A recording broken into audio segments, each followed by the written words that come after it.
Well, nimekaa kwa muda mrefu bila kuweza kutoa maoni yangu vile nafikiria kama vile nimeona. Ningetaka kuuliza followers waweze kuelewa, sijanyamaza kwa ubaya. Nilikuwa nataka kuobserve, kusoma Facebook, kusoma ground, the report ziko ground vile inaendelea, magazeti, radio, TV, then I come out with something which I think as Ngunjiri. Kwa sababu hata hii singeisema siku ya leo kama kuna watu wa kuweza kusikiza, lakini kwa sababu communication yetu imekuwa ni kwa media, kwa Facebook, so we have to talk because we have nowhere else where we can take the information and discuss it. And I don't think there are people, and if there are people who are listening and discussing, I will be able to say I'm not one of them because I don't know. I've never been better, I don't know anything. But I want to express myself on observation here in Mefanya. And I want to go into issues ya history. Kwa sababu historia haidanganyagi. Because it is something which has happened again. So it is a history. History is there for us to read and to remember. Na baada ya kusikiza wananchi wote na magazeti na vitu hizi zingine zote zinaendelea na mazungumzo ya watu, kuna mambo nimeobserve na mambo mengi nilikuwa nimeongelea mbeleni. Actually swali moja ilikuwa, tumeanza hii vita ya kutoa deputy president, itakuishia wapi? Na result itakuwa nini kwa ground, kwa macho ya watu, kwa macho ya Kenyans? Na nikijibu hiyo, nitaweza kusema kwa wasi kwa observe properly. Nimeona hii vita sasa imepita kwa Gachagua Rigiji, imeenda on the community. And that's now where the battle is. Most of people now are not seeing Gachagua. They are seeing the community ya Milima ikiwa attacked na ile watu miaka yote historia wapendaji watu wa Milima. Why? There are two issues in history I would like to say. Hii issue ya Kenyatta kuwa president na wakawa na shida na Jaramogi. Hii issue ya kuja kuwa Moi akaja kuwa president, akawa na shida na Raila Odinga. Hii issue ya Kibaki kuingia na wakawa shida na Raila Odinga.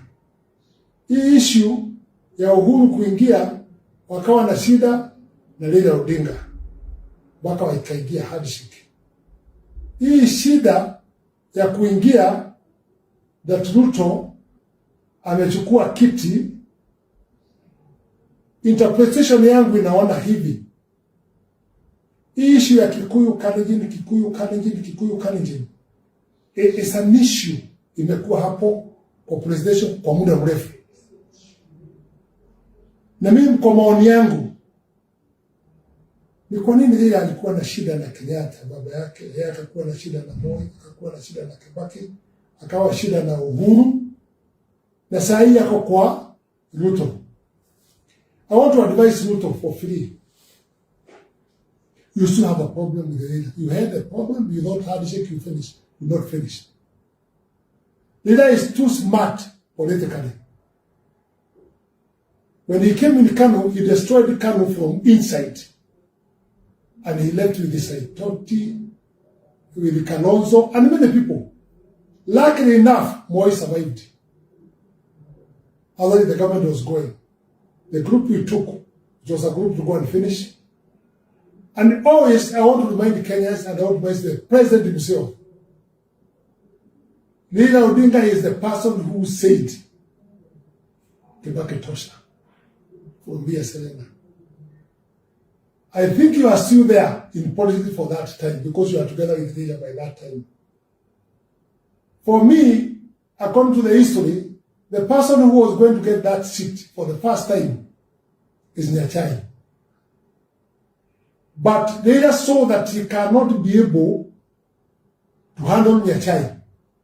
So when he was given the chance to talk in the Hood Park, and people are tired, they wanted a candidate, he just jumped when he was given a chance to talk and he said Kibaki, Tosha, because he knew he would handle Kibaki. And he knew he'd destroy Kibaki, but he would not be able to destroy Nyachai. That's my history. That's my thinking. Right now, where we are going, let us come, is in the Ruto. Let me assure you, President Ruto, for now, the country might be a bit stable for the way you think, but for me, we are doing very bad mistake because we need opposition and we need strong opposition. And we need strong government. But now, when we have taken the opposition in the government in the same bedroom, that means there is somewhere where there is weakness. And that's why, Big Guy is saying he gave Ruto people who can be able to help him because his people of Kenya Kwanza have failed. What will happen? Because now he's leading, and I can say that, inside, he is leading the issue of confusion and to push Mount Kenya outside. But I know at the end of the day, you start looking Mount Kenya. You start looking Milima, where it is. I know his cards. So, I want to say this. Right now, my thinking, it is actually the problem of Kikuyu being a president, Kalenjin being a president, Kikuyu being a president, Kalenjin being a president. For now, the strategy which is there, destroy the Milima. Keep it aside. Leila knows how you'll be able to go and look for them. But I want to assure you the president, and take it to the bank. Take it to the bank. 2027, it will be against Rift Valley for the election, for your selection of being a president in 2027. I'm giving you this for free. Now, they will succeed destroying the Milima. Now, what they will be after, how do we destroy Rift Valley? The issue of Kikuyu, they have removed. The issue of Kalenjin, how do they deal with it? 2027. That is the talk. That's what I'm seeing in the clips. If I see how they are going, that's how clips are. When they come to that, fighting you 2027, let me tell you, and take it to the bank. For one, Milima will not be with you. Then these other tribes who think they will be with you, they are cheating you. They will say, now, we have finished Milima, now let's finish Rift Valley. Even if you calculate how, that is how the plan is going now. And the people of Rift Valley, which have been a very big problem. The other problem I'm seeing, a very bad problem, is that I've seen people tweeting, I've seen young boys even abusing the president in a very, very, very bad way about the seat of the deputy president. And also the women. I've seen them abusing you very, very, very bad, which I don't agree with that. If that thing will go down and trick maybe somebody else in Rift Valley, he may talk something, also a language of attacking now Kikuyus, as you have been attacked by some of them in a very bad language. Others now in the Rift Valley, you are their son. If they feel that they start attacking the milima. There is a fire. Iko moto inatengenezwa hapa katikati. Kati ya Wakalenjin na kati ya Wakikuyu. Although I'm very happy with the Rift Valley, especially I say Kalenjin and Kikuyus, we are very united that we don't want that fight to come in the ground. Because all of us, Kikuyu and Kalenjin, we suffered 2007 badly. Very badly. These other communities, they are okay. But they are the one who generated this fire. That fire, I'm seeing it coming after the Facebook and the statement I'm seeing in the Facebook, people attacking each side. If that thing will be able to work in the way it's been taken, you'll be blamed. And when you'll be blamed, it will be a rubber stamp of Rift Valley being removed from their position of supporting you, and also their property being destroyed. If we reach there, and that's the plan which is going on, it will be very bad for us. And I want to tell you now, don't see Mlima. You can see people even Nandi, Kericho, Baringo, even other areas. They are not agreeing with the fight which is there between you and Gachagua. And I want to tell you this was something very small. And I said from the beginning, my tweeting, for you to sit down. When you look to the big picture, that's what you could have done. But let me tell you also, Your Excellency, you cannot hide yourself from this. Because the ones who are talking outside, they are saying it is you. Which might not you, Your Excellency. But now, ile kitu utapandikwa, kuondokea itakuwa ni shida. And I beg you, Your Excellency, I beg the people of Rift Valley, I beg the people of Central, please, we have been divided. And being divided is the fight. And I also remind the people who have bitterness of Kikuyus, Kalenjin. It's about the vote. It's about the numbers. It's not because of anything else. Because if you are capable to get that seat, it's about mobilizing other community to help you. And that's why I'm saying the seat of the deputy president, if they succeed to remove him, I'm begging the president, please, to make Mlima quiet na wanyamase na wae na amani, hiyo kiti na kuomba peleka pale pengine. Because anybody you appoint because you are the one who appoint, Mlima will continue saying, you put them the leaders, the leader whom maybe they don't want. So it will be a problem and a struggle of those kind of politics. But if you want to talk with the Mlima Secretary, I would advise you, this seat take somewhere else. Then continue talking with the Mlima and organizing with the Mlima. But if it's not like that, anybody will be appointed. In fact, the clever person to agree to carry that seat of the deputy president in the Central, you are creating a problem for yourself. Whoever will take that seat, it will be a big problem. I know the Mlima the way it is, and I know the Mlima is locked for now. It is fed up for many things which has happened. Don't forget you participated in Central and you talked, and that's why you got the vote. This time, it will be very difficult. Even to put your deputy president from Mlima, it will bring a lot of problem. I would say, like the Moi said in the Muru, was he stayed 1 year without the deputy and Saitoti. And when he reached Nemuru, he heard the cry of the people and the noise of the people. He said something which we can also see.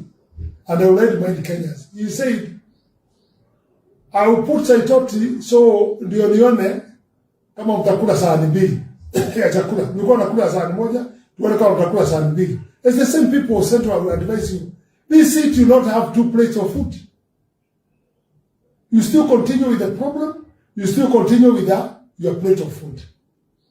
I'm sure even in the Rift Valley there are people I've heard, I'm talking what I've heard from the Nini, saying they have not benefited. Because their dream and their thinking was when the president comes from Rift Valley, they will be having 2 plates of food. Which they are saying now, no. Because when you become president, you are president for Kenya. And you must make sure that you are serving all Kenyans. So the issue which is there for propaganda, I saw in the National Assembly. That was mob justice. I'm sorry, this is my assessment. It was mob justice which was there. And it was done in a hurry and in a very bad way because, and they are talking about very bad things of you themselves. It is not me. They are saying it's not me. It is the instruction. That's what they are talking everywhere. So wanakuanika kwa njia moja ambayo ni mbaya sana. So I beg the people of Rift Valley, let's remember forgiveness. Let's remember staying together. Let's remember respecting each other. When the sign comes like the way it is going now, we may see the people that they can start talking and abusing each other between Kikuyu and Kalenjin. I think it will be very dangerous. And it is really scaring me, sana, because I know what happened. We stood somewhere seeing the lorries coming from Eldoret, from Kericho, from other places, coming out, carrying people and the goats and all those things.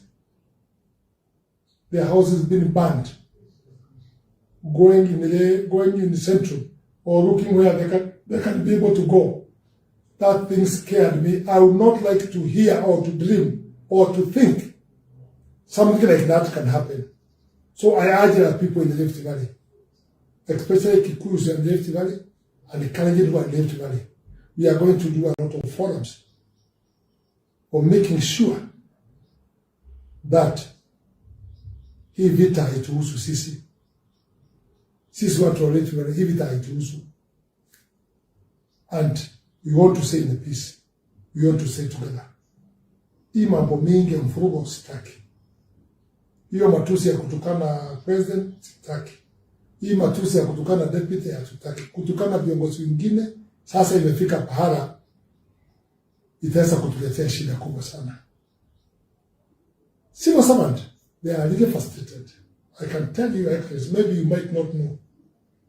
There are people after what is going on, they are able to penetrate the minister and divide. Huyu ni wa pande hii, huyu ni wa president, huyu alikuwa wa Rigiji, huyu alikuwa ni wa Kibiki, huyu alikuwa ni wa Kimani Ngunjiri, huyu alikuwa ni wa nani, huyu ni wa speaker. You are fearing to be sacked. You see, we have paralyzed completely the country. And to build it, I want to promise you, it's not easy. More used to say, kuhakisha moto ni rahisi, lakini kupima. This thing has gone so deep. And I've seen the people of the church complaining. They've been denied kusikizwa. Elders from our place in the Rift Valley,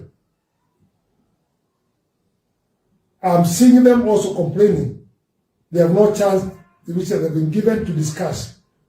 So everybody is complaining that they tried the opportunity.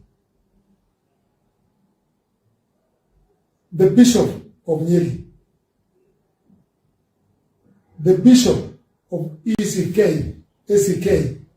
and other bishops, I'm sure they are trying, and in the ground they are saying, they are not been given opportunity.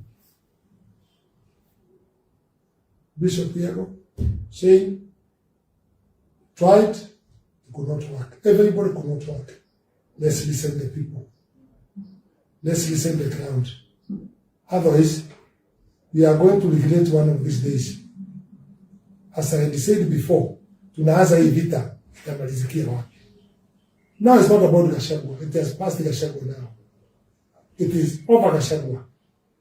It's about now Milima and other tribes now fighting. And let's wait for our problem 2027. That's my projection, and take it to the bank. Let's go slowly. Let's respect each other. Let's pray for our leaders. Because I'm seeing a big problem. Mimi ni mzee. Naona shida mbele yetu. Sija kufikiria. Shida ni kubwa kuliko hiyo. Itakuja kutusumbua sana. Very badly. The choice is for you, Kenyans. The choice is for you as a president. Wale wanazo wana njia ya kukimbia. Wale wanazo wana njia ya kuweza kujikinga. At the end of the day, Wanjiko, wewe ni problem. Tulipiga siasa Rift Valley bila kuwa na tone la damu, hata Kenya mzima kuna pale kuwa na tone. After getting his red, now we want kuleta bloodshed kwa ma statement ile naona ikifanywa. Leave the clips. I'm not saying me, nyinyi yote Kenyans. Musome clips ile mnasikia mniambie whether ni clips ya kuunganisha ama ni ya kutenganisha. The clips which is going on ni ya kuunganisha ama ni ya kutenganisha ama ni ya kuleta vita kwa nchi. Just look, is not me who's talking, is the clips, is the media, is the papers which are lighting. Just read in the wall and just suggest what you think about it, because there is a problem. For today, I want to say that, and that's why I had kept it quiet. And thank you for the people who have been pushing me with a lot of pressure to say what I think. That's what I think for now. We need peace in this country. Thank you.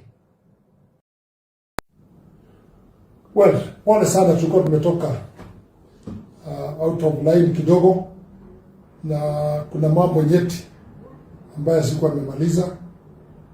Mambo ya kwanza, kama tunataka amani ya nchi hii, IBC, what are we waiting? What is the priority in this country? Leave all these things we are discussing about. Where is IBC? Why have we not?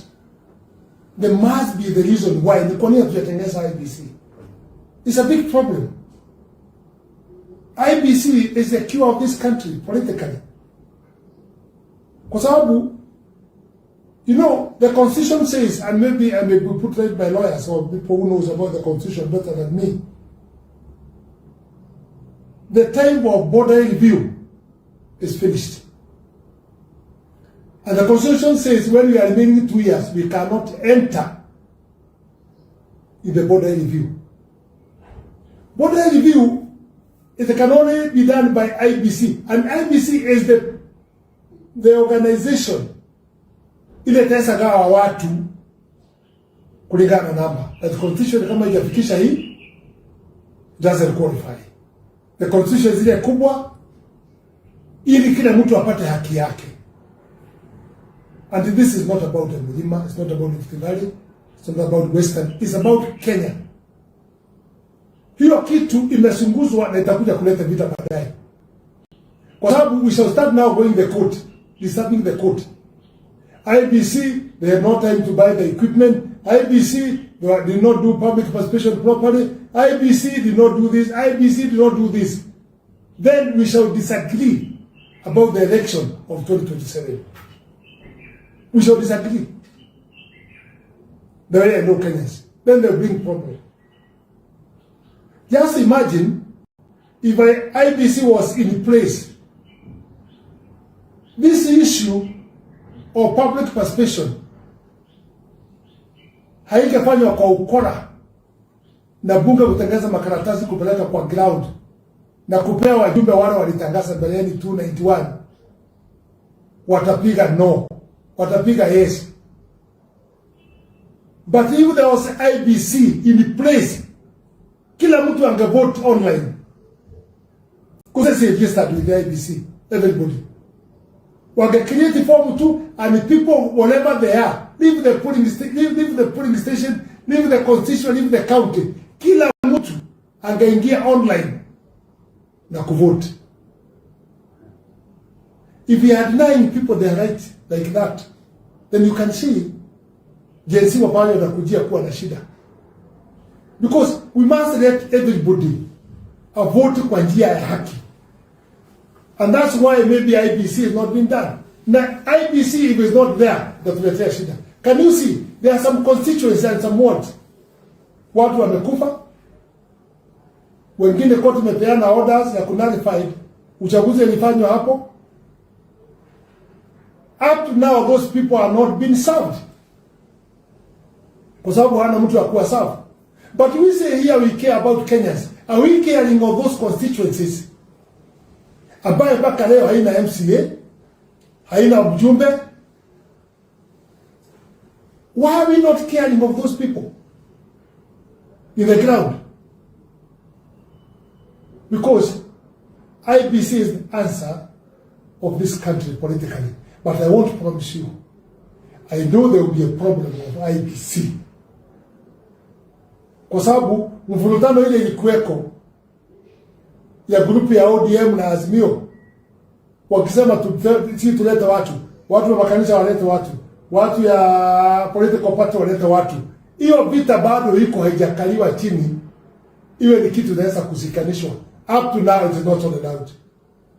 And since now the many people have come together, mambo ya bunge imekuwa whipped, imekuwa mob justice.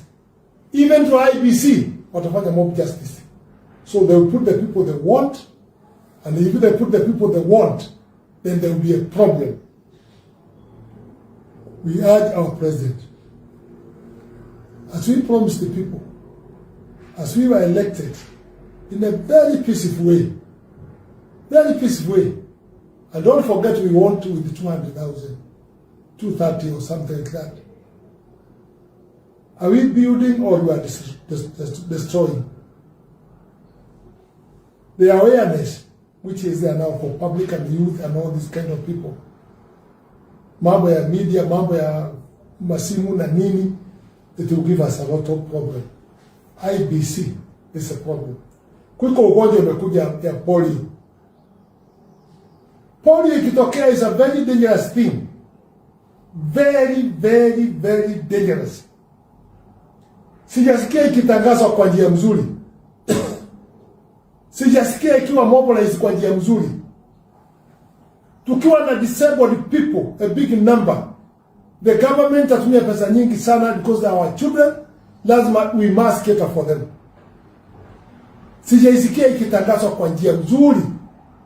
Area gani na mobilization kama inafanywa sasa ya mambo ya health. And I thank for the minister I've seen are working very hard. Lakini minister wa health pia tokea openly mambo ya polio iwekwe kiwazi na itangazwe kwa njia mzuri na Kenyans wahudumiwe. It is very, very important. Inakuwa international, tunapewa dawa international, funding tunapewa na international. This is where Kenya should be focusing now. Lakini tunaacha mambo ya muhimu, tunaenda mambo ya vita ambaye haiwezi kutusaidia kwa njia nzuri. So both issues ukiangalia sana wananchi inawasumbua. Let's give people ile iko yao. As God said, Jesus alipoulizwa mambo ya kodi, alisema pea Mungu yake na Kaisari yake. Hiyo mgawanyikano hata wa kodi na nini, it is the Bible. And again, let's give the churches. Yeah, with these people in the churches. Kama ni mambo ya polio, kama ni mambo ilikuwa ya civic education, wacha ifanywe na ifanywe kwa njia ya haki. As many people are saying, accusation from one side, not the other side, that they cannot help. Let's balance the Kenyans, all of us. Lakini inaonekana mpangilio, and I want to tell you, tutaanza kujivisha sana, lakini Kenyans, they are everywhere. Wanajua nani alikuwa hapa last week, nani alikuwa CEO, nani amekuwa sasa, ni nini, all these things. And I'm telling you itakuja kuwa mzigo mzito kuweza kutatua.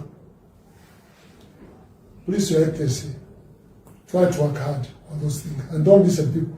Na uache watu ya fitina. Kwa sababu the big number surrounding you ni fitina tupu. Fitina tupu. If people can agree to come together as we started. Sudi tulikuwa pamoja, Waluku tulikuwa pamoja, Muru Kame tulikuwa pamoja, na wengine wengi, we were all together. Why can't we even talk? Because now nobody talks with the other. Maybe them they talk. Wale wengine wote tuliwachwa nje. Sijui kwa sababu ya ukabila ama ni kwa sababu ya nini, nobody knows. Ukiona mtu kama mimi, I don't know. I talk what I think, not what I've heard, what I've been told. Nafuatilia tu kupapasa on talking what I think is right. So it's for the president to see how he can put us together.